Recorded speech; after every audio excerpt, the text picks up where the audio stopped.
Nova Estela Ciência e Debate, um programa da TV PUC São Paulo, um programa gravado semanalmente nas lindas instalações do MIS, Museu da Imagem e do Som de São Paulo, que tem as suas exposições bastante conhecidas da nossa população da capital, da grande São Paulo, do interior, do Brasil, e que, além das exposições, traz semanalmente uma pessoa, um professor, um personagem da nossa vida de São Paulo, que, através do Nova Estela, tem a oportunidade de ensinar um pouco, transmitir um pouco de conhecimento ao nosso público, nosso telespectador da TV PUC ou no YouTube, aí para todo o planeta, algum tema que diz respeito aos caminhos da ciência, muitas vezes pessoas do programa de História da Ciência da PUC São Paulo, mas também o Nova Estela está antenado, plugado com pessoas que estão atuando na nossa vida e que, de certa forma, são desdobramentos da nossa ciência, são desdobramentos do mundo tecnológico que vivemos. E hoje, justamente, nós temos um querido já amigo aqui, que eu conheci há pouco tempo, mas Luiz Faro, que é um engenheiro de segurança, com mais de 15 anos de experiência no mercado de segurança, passando por importantes fabricantes na área, como a Symantec, a RSA, esse último tendo liderado um time de engenharia do Cone Sul durante a fusão com a famosa Dell. Durante a sua carreira, ele se especializou em projetos de transformação de segurança em empresas de serviços financeiros e telecomunicação. Atualmente, ele é diretor de engenharia para a América Latina na Forcepoint, liderando um time espalhado em 6 países. Ele é formado, Luiz Faro, em engenharia elétrica pela Poli, lá da USP, e da USP que nós já trouxemos muitos convidados aqui no Nova Estela, e é pós-graduado em administração da AGV, também já tivemos vários convidados da AGV, e possui diversas certificações importantes, incluindo o CISSP, Certificado de Informação de Sistemas de Segurança Profissional. Luiz, muito bem-vindo ao Nova Estela. Acho que a tua área diz respeito à vida de todos nós, né? Afinal de contas, o mundo digital já é uma realidade do planeta, né? Dificilmente alguém consegue hoje em dia, por até imposição, mesmo não querendo, não participar dessa grande rede aí da internet. A gente está tendo agora inscrições para o SISU, está todo mundo doido com a nota do Enem, tentando sua vaga em universidade, e a plataforma não suporta, cai. Então está todo mundo muito envolvido, e eu queria que você contasse para nós um pouco aí de onde vem essa necessidade de segurança no mundo virtual e como é que a gente está se saindo aí, estamos ganhando ou perdendo a guerra. Bom, professor, antes de mais nada, muito obrigado, é uma alegria estar aqui com vocês e compartilhar um pouquinho do que a gente vê dentro da segurança de informação. Essa é uma área que durante muito tempo ela estava restrita a nós profissionais da área, né, aos geeks de plantão, mas que cada vez mais tem chegado no público geral. Porque hoje os grandes problemas de segurança de informação não afetam mais só os profissionais da área, só aquelas coisas que a gente quer manter em segredo, mas a vida de todo mundo. Como o senhor falou, a vida digital não é mais uma exclusividade ou um privilégio. Todos nós temos a nossa personalidade digital andando pela rede. E a nossa função como profissionais de segurança de informação é garantir que essa pessoa digital de cada um de nós esteja segura. Segurança de informação não é novo, né?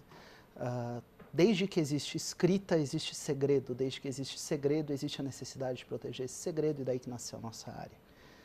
E nasceu dentro, principalmente, de áreas militares, né? Então, César usava a famosa cifra de César para transmitir uma mensagem que nem o próprio mensageiro conseguia decifrar. E com o advento da internet, a gente saiu muito dessa área mais militar para ir para o público geral. Porque a segurança da informação, ela não tem por objetivo dizer o que você não deve fazer. Ela tem por objetivo dizer como você deve fazer as coisas, de modo que elas sejam feitas com confiança e você possa fazer negócios, transações, você possa afetar a sua vida, a sua pessoa física pela sua pessoa digital. Então esse é o nosso objetivo, é garantir que você possa fazer isso de maneira segura. E você está nessa área desde que você se formou? Como é que você... Desde que eu me formei... Você já era ligado a códigos, decifrar códigos, É engraçado, esconder códigos? é engraçado que a minha geração, ela cresceu com a internet no Brasil, né? Eu me lembro quando a internet chegou em casa e, moleque, muito tempo livre, a gente acabava aprendendo a programar dentro de casa porque, bom, era um jeitinho de tirar um dinheiro extra e matar o tempo livre com alguma coisa interessante. E a segurança, ela se deu pelo fato de que a gente via as coisas quebrando. E eu brinco que eu nasci engenheiro, né? Eu sempre gostei de quebrar e consertar as coisas. E em algum momento eu me deparei com os vírus de computador, com os problemas que isso trazia e fui buscar a solução e me apaixonei por isso.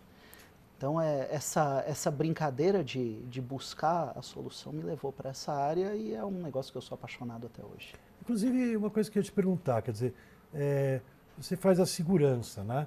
A segurança, ela, de certa forma, por que a gente precisa da segurança? Porque a gente tem alguém atacando, né? Quem são essas pessoas que estão atacando? São grupos terroristas digitais? Você tem de tudo, né? E o mundo digital, ele não é menos seguro que o mundo físico. Hoje é inconcebível você fazer uma casa sem muros. Hoje é inconcebível você fazer uma casa sem fechadura. Quem que está te atacando? São ladrões? São sequestradores? É gente desavisada entrando na sua casa porque não sabe que é sua casa? Tem de tudo. A mesma coisa acontece no mundo digital. Você tem, sim, grupos organizados de terroristas, de quadrilha. Existe? Claro que existe. Existe o oportunista, existe...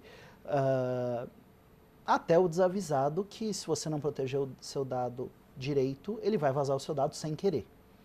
E uma vez vazado, a internet ela tem memória infinita. Ele vai ser lembrado para sempre. Então é complicado e o problema desse jogo é que o profissional de segurança de informação ele é um goleiro. Então a gente está aqui 90 minutos defendendo e o atacante tem 90 minutos para atacar. O atacante só precisa ser bem sucedido uma vez para ganhar o jogo. A gente precisa ser bem sucedido o tempo inteiro. Um erro nosso, o jogo está perdido. Uau! É dramático. E você, uma coisa que eu fico imaginando, né? Você não sabe exatamente, você falou, né? Fazendo essa tua analogia aí com o futebol, você não sabe exatamente não só quem vai chutar no teu gol, né? Mas exatamente como ele vai chutar no seu gol, né? Quer dizer, você estava me contando que às vezes você nem sabe direito qual é o esquema que está sendo feito para atacar um determinado sistema, naquela história do sequestrar os dados e pedir resgate, né? Do Bitcoin. Foi uma das vezes que eu acho que mais gente ficou sabendo desse problema da segurança, né? É engraçado que segurança é um tema que ele é pouco abordado, né? E quando isso vira mídia em massa e começa a perguntar para a gente no meio da rua, pô, você mexe com isso? E o que aconteceu em tal lugar? A gente sabe que foi grave. Né? De fato, muitas vezes a gente se depara com ameaças que estão surgindo. Né? E como eu comentava com o senhor agora há pouco, a gente não... O profissional de segurança de informação ele não pode ser isolado.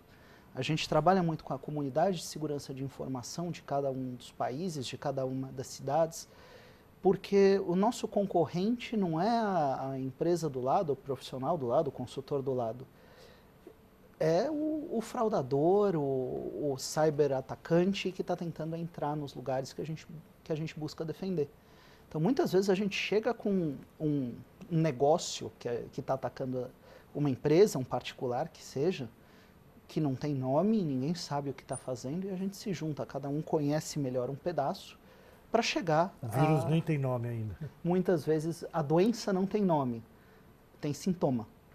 E assim como você, quando está com um negócio muito complicado, você tem uma junta de médicos, cada um com a sua especialidade, para tentar te salvar, nós também temos profissionais, cada um manja de código, um manja de rede, um manja de sistema operacional, outro cada um com o seu pedaço, a gente tenta construir, entender a doença para construir a vacina. Tanto a vacina mais preventiva, impedir os outros sistemas de serem atacados, quanto a reativa, como é que a gente cura esse doente. Então tem os dois lados e tem especialistas de cada um dos pedaços Nesse caso aí que a gente ficou mais popular, né, de ter que pedir o... Porque, na verdade, acho que era um vírus que ele roubava, você não tinha acesso à memória do teu computador. Era né? o que a gente chama de ransomware, né? Os nomes são meio esquisitos, mas o ransomware, o que ele faz? Ele criptografa os seus dados. Então ele pega os seus dados e ele embaralha isso de uma maneira, a grosso modo, irreversível. Irreversível é uma aproximação, mas muito difícil de reverter. E aí ele pede um resgate, fala, você quer os seus dados de volta? Você vai ter que me pagar. Faz isso através de criptomoeda, muito difícil de rastrear, é muito difícil de você reaver esse dinheiro. Né? E como é que você se defende disso? Primeiro, né? Teve gente que pagou. Muita gente pagou. Dos que pagaram, alguns receberam os dados de volta, outros não.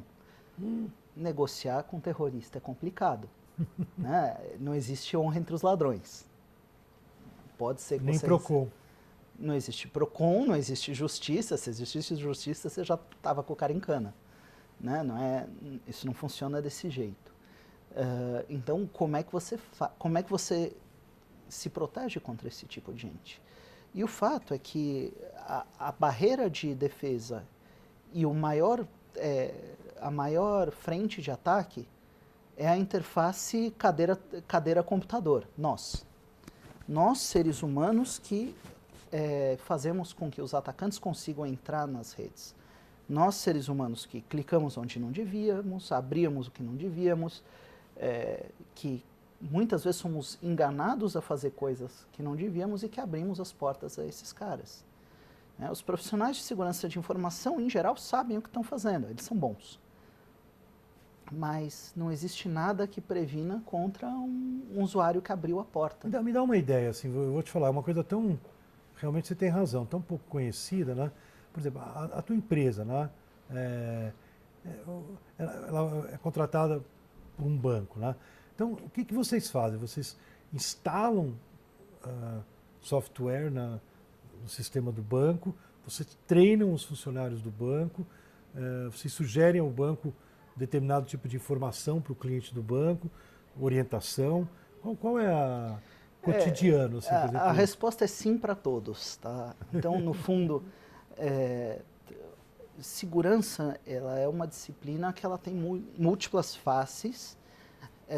Envolve pessoas, envolve processos, envolve tecnologia. Então, sim, instala-se software, claro.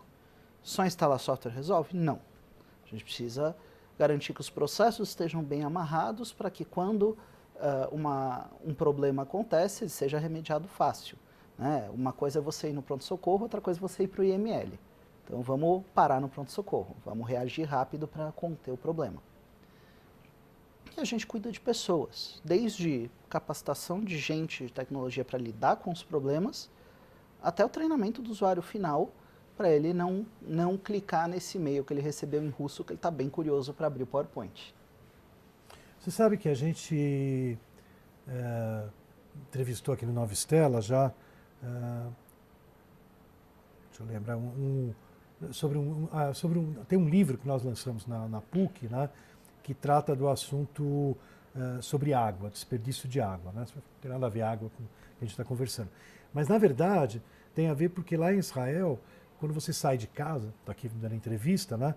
Se a tua casa começar a vazar água, eles têm um sisteminha, né, que detecta, porque usa o mesmo sistema que detecta quando alguém pega o teu cartão de crédito e começa a fazer compras que você não está acostumado a fazer. Foge de um padrão. Né? Então, no caso do cartão de crédito, já deve ter, né, a gente recebe uma mensagem que até alguns cartões, não vou fazer merchandise aqui dos cartões, alguns cartões eles até na segunda compra eles já bloqueiam. né? Às vezes bloqueiam na primeira. Na primeira, né? Nós somos criaturas de hábitos, né? É muito fácil você estabelecer um padrão de um ser humano e descobrir quando foge. Indo em cima dessa questão da água que o senhor comentou, olha só que interessante. Eu consigo, em Israel, remotamente, cortar a água da sua casa porque está vazando água. Então você imagina um cyberterrorista desligar todo o sistema de água de Tel Aviv. Você, né, Tel Aviv é aquele calor absurdo. Em quanto tempo o senhor acha que a cidade vai esvaziar? E Se você cortar a água, tem horas. Horas, dias, talvez. Mas olha só que interessante. Sem jogar uma bomba, você esvaziou uma das maiores cidades de Israel. E aqui a gente está falando de Israel, mas isso acontece com qualquer cidade do mundo. O sistema de água, de energia, ele é todo controlado digitalmente. Que é uma grande vantagem, né? Só para esclarecer o nosso telespectador, agora sim fazendo uma merchan, porque é da nossa casa, né? Quem quiser saber mais, está no livro Faça-se a Água, né? Do Seth Siegel, lançado pela editora da PUC.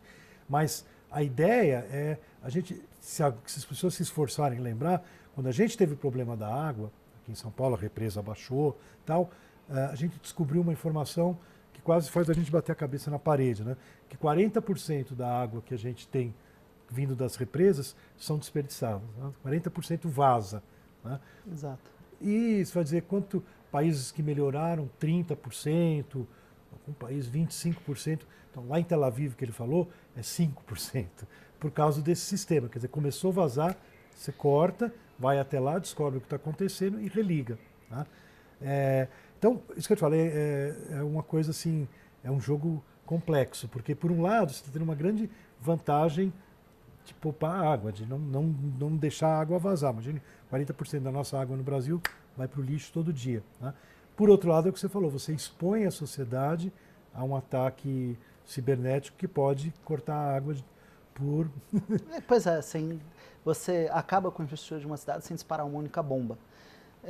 Mas olha só que interessante, a função da segurança da informação não é dizer não conecte o seu sistema de água, não faça a sua cidade inteligente para economizar água. E sim, como você pode fazer com que uma cidade inteligente não corra um grande risco? Como que essa infraestrutura deve ser protegida de modo que você possa ter essa economia sem expor a cidade a um grande risco? Então essa é a nossa função, é permitir que você faça. Aliás, esse conceito que você falou, cidade inteligente, é algo que está crescendo muito no mundo, né? Sim. Eu fui ver uma vez da nossa prefeitura, tem uma pequena área aí na secretaria do Daniel Annenberg, que é a secretaria acho que da inovação tecnológica, né? E eu sei que eles colocaram aqui perto do MIS, na Faria Lima, um medidor de bicicleta na ciclovia, né? E é interessante, porque é uma coisa que está crescendo e agora entrou o patinete, né? Então teve mais um acréscimo e é uma coisa interessante, quer dizer, você pode ter controle de fluxos, né, muito precisos usando esses recursos da Sim, tecnologia da informação. E usar isso para justificar investimento, usar isso para planejar o futuro, usar isso para ir para frente. E a quantidade de dado que se produz nesse processo de prestar atenção no cidadão, né? Hoje as câmeras têm a capacidade de ler placa de ônibus, né? De ler placa de carro. A multa de rodízio, dificilmente ela é manual, ela é eletrônica. Então você sabe onde os carros estão. Mas você, por outro lado, não quer que ninguém saiba onde você está. Mas eu vi essa semana aí no Twitter que a China já está muito avançada em algumas cidades com a identificação facial. Eles colocam uma foto, sabe que lá na China tudo é cheio de gente, né? De uma esquina, e cada pessoa que está andando na esquina tem a carinha dela com um quadradinho e um número. Ela já tem uma identificação num certo sistema. Acho que Pois é onde a gente vai chegar com a relação informação-privacidade. A informação existir, ela é um benefício. O uso da informação, ele pode ser um benefício ou uma ameaça. Todo remédio em excesso é um veneno. Então, a calibragem disso ela é muito delicada. E a segurança da informação ela vem te dizer, vou usar a informação para o que ela foi criada e não mais, né? Uma coisa é a quantidade de informação que eu coloco voluntariamente na rede social, mas quanto da minha informação vai para a rede sem eu saber? Eu estava comentando com o senhor antes da gente começar, né? Um monte de amigos me ligaram, receberam um e-mail com a senha deles explícita, dizendo, olha, eu entrei no seu computador e essa é a sua senha. E de fato isso acontece, não é porque alguém entrou no seu computador, é porque a sua senha vazou numa base qualquer de um site pouco seguro que você se inscreveu. Então, tem que tomar muito cuidado com reuso de senhas, reuso de credenciais e qual informação você dá para cada lugar. Dentro do possível, menor quantidade de informação que você puder, porque tudo que vai para a internet vai ser lembrado para sempre. A internet não esquece. Isso é verdade. Eu me lembro quando eu estava começando a trabalhar no Rio de Janeiro, na Secretaria da Educação, e a gente estava cadastrando, ensinando os professores a entrar no Twitter, era a época do Twitter, e 2003, 2004, até 2009, né? E foi um período de muita ascensão da rede, e daí a gente tinha um manualzinho que a gente produziu, e essa era uma das primeiras chamadas do manual, né? Não existe escrever a lápis, né? Não existe borracha na rede social. Isso fazia parte do manual, principalmente para o professor saber que o que ele colocou ali, depois ele não espera que ele possa apagar, né?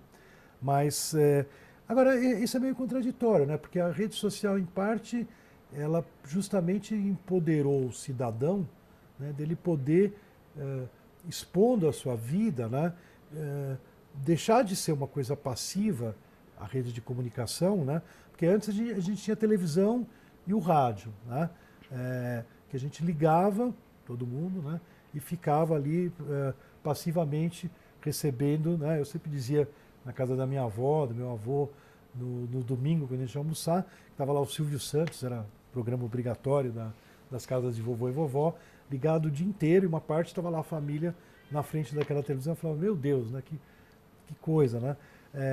Pelo menos com as redes, a gente tem esse lado de que você, né, você retuita, ou você tuita e as pessoas te retuitam, quer dizer, você também é um polo, você entende? O cara Sim, vai comer, você passa a produzir, nós comemos aqui no né? MIS hoje uma comida tão bonita, eu ainda não tive tempo, depois eu vou postar, né?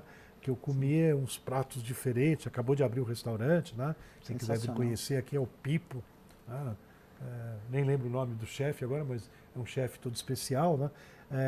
Então, como é que fica meio estranho, como é nós dois aqui estamos em lados diferentes da rua, porque eu sou um grande incentivador a você expor, compartilhar a sua vida, né? Eu venho de uma geração que eu fico super, já tive brigas aqui no nosso Cine Ciência, no debate, porque eu conheço pessoas aqui que eram grandes militantes da esquerda, da coisa pelo público, pela kibbutz em Israel, né? A vida compartilhada, chega dessa vida tal, e agora o cara está preocupado com privacidade, que vem da palavra privado, né? Que era coisa que antes era um inimigo. Como é que fica isso? Quer dizer... Professor, eu não acho que a gente está em lados opostos. O senhor está falando muito da intenção. Eu, como sujeito, escolher e publicar o que eu quero. E o senhor está absolutamente certo. O que a gente defende é que aquilo que eu não quero não seja. Então, sem dúvida... Não te roubem, né? Não te roubem. No final das contas, o seu eu digital, aquilo que você é na rede, tem uma parte pública e uma parte privada. Com certeza, o prato que o senhor comeu hoje, enquanto mais gente olhar, melhor, e que venham e provem que foi fantástico. Por outro lado, eu tenho certeza absoluta que o saldo bancário do senhor está na internet. Agora, está privado. Nós queremos que ele seja público? O senhor quer que seja público? Provavelmente não. Então, veja... Só na Lava Jato que a gente quer. Existem pessoas publicamente expostas e elas assinam para isso, né? Agora, nós temos o eu privado, e esse eu privado, assim como em casa a gente fecha a porta e a gente tem o eu privado, na internet fecha o cadeado e nós temos o eu privado. E a gente busca proteger esse eu privado, garantir que aquilo que o senhor queira publicar esteja visível a todos. Aquilo que o senhor não quer, não esteja. A segurança da informação, ela olha 3 grandes assuntos. Confidencialidade. Aquilo que eu quero que seja privado, continue privado. Integridade. O que eu disse é o que eu disse. Não pode ser modificado, deturpado, manipulado. E disponibilidade. Aquilo que eu quero que os outros acessem precisa ser acessado. Essas são as 3 grandes disciplinas do problema que nós, profissionais de segurança, tentamos resolver. E é isso que a gente respira. São esses 3 assuntos. E aí a gente entra, né, quando a gente fala de confidencialidade, a gente está falando do seu saldo. Quando a gente está falando de integridade, a gente entra em assuntos de fake news, de coisas que não existem foram criadas ou coisas que foram completamente distorcidas. Né? Eu estava comentando com o senhor antes da gente entrar de uma tia-avó que eu tenho, que publicou uma notícia de uma jovem brasileira que ganhou uma Olimpíada de Matemática e que a gente precisa valorizar mais os nossos estudantes, etc, etc. E quando você vê o nome e a pessoa que estava sendo publicada, era uma menina que fazia, que não era uma estudante de matemática, era uma atriz de filmes adultos. Então, veja só, ela estava republicando um negócio que ela não checou a fonte, não viu se era verdade ou não verdade, né? E eu brinco, está contribuindo para a ignorância do mundo, está publicando coisas que não existem. Isso é grave. Integridade. Luiz, queria muito te agradecer. O Luiz deixou o seu trabalho aí de segurança para vir aqui no Nova Estela. O Nova Estela vai se despedindo. Tivemos mais eu acho um programa bastante importante dentro do nosso mundo atual. E o Nova Estela espera que novas estrelas, né, daí vem o nome Nova Estela, apareçam aí no nosso horizonte, iluminando nossas mentes. E para quem quiser acompanhar o programa e os outros programas, nós temos tanto pela TV PUC como pelo canal Nova Estela no YouTube.